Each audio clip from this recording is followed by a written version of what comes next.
Zbuloi dosja e sigurimit për Sandor Prosin, gazetari u vetvra se dashuronte këngëtaren nga Kosova. Aktori i madh Sandor Prosi u vetvra për shkak të artistes Nexhmie Pagarusha. Deklaratën e ka bërë në televizion gazetari Milaj Mzeka. I tha se ka parë dosjen e sigurimit të shtetit për Sandor Prosin, ku thuhet se ka kryer aktin e vetflimit në Prizren.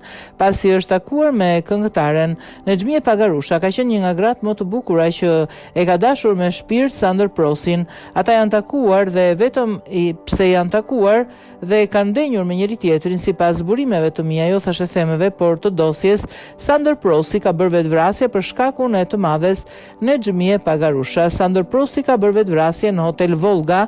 Ka ekzistuar një lidhje miqësie shumë e madhe mes Nexhmie Pagarushës dhe Sandor Prosit. Kjo është e dokumentuar, deklaroi Zeka.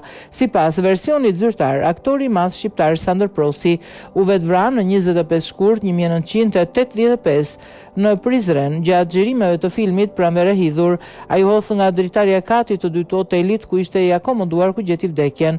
Megjithatë, prej vitesh kanë qarkulluar dyshime dhe polemika mbi aktin e Sandor Prosit. Sipas njerëzve që njohin aktori ishte i lodhur psikologjikisht, vuante nga pagjumësia dhe ankthi, ishte tepër i ndjeshëm dhe perfeksionist dhe kishte pakënaqësi profesionale dhe ndjente se nuk vlerësohej sa duhej.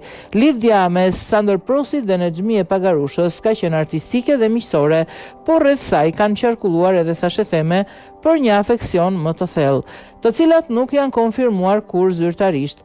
Kur është pyetur publikisht për Sandor Prosin, Pagarusha ka folur me respekt të madh, por vetëm kaq. Sandor Prosi ka luajtur rreth 20 film artistik shqiptar, ku ndër kryesorët kanë qenë Tana në vitin 1958, një nga filmat e parë shqiptar, Kuspikati, Debatik 1961, Nga dhënimi vdekjen, I teti në bronz, Malet me blerim mbuluar, Treni niset në 75 e të tjerë. Nexhmie Pagarusha ishte një nga figurat më të mëdha dhe më të dashura të muzikës shqiptare, e njohur gjerësisht si Bilbili i Kosovës. Këngët më të njohura të saj janë Baresha, kënga e saj simbol, Mora testin, Ani mori nuse, Çu ngrit lulja në mëngjes.